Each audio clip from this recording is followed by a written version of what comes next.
When you hear the term outlaw, many famous names come to mind. Billy the Kid, John Dillinger, Bonnie and Clyde. But these people did very bad things, yet they're idolized even 100 years later.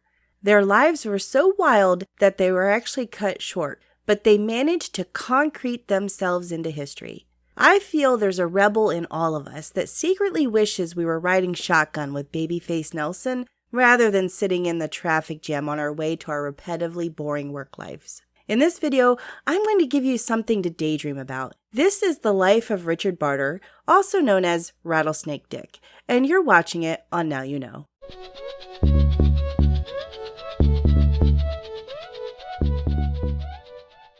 Richard was born in Quebec, Canada in 1833 to a British officer and his wife. Not much is known about Richard as a young boy, but we do know that his parents died when he was around 17 years old, and at the time, him and his two siblings decided to move to America. You see, they had gold fever, and they really wanted to get their hands on a couple large nuggets. But unfortunately, by the time they got to Placer County, all the claims have already been staked. Still, it wasn't a wasted trip. Richard was able to get himself a job at the Rattlesnake Bar, which is where he picked up the nickname. But about a year into doing this, he still found himself without a scrap of gold in his pocket, and he became restless. He turned to horse rustling, and by 1853, he was convicted of grand larceny, and he had to serve a year in San Quentin. It is there where he met fellow inmate by the name of Tom Bell. Richard was released from prison first, and shortly after that, Tom escaped. Richard joined Tom Bell and Bill Gristy's gang of outlaws, participating in multiple crimes from stealing horses to robbing stagecoaches. In 1856, the gang attempted to rob the Camptonville to Maryville stage. It was carrying over $100,000 worth of gold bullion. During the attempted robbery, shots were fired, and a Miss Tillman was killed.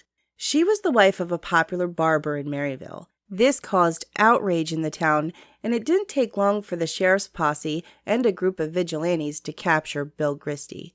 Bill was threatened by the Stockton sheriff that if he didn't give up the location of Tom Bell, that he would be released to the lynch mob that had gathered outside the jail.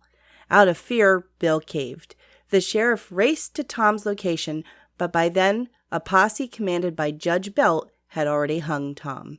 This left Richard in charge of the gang from then on.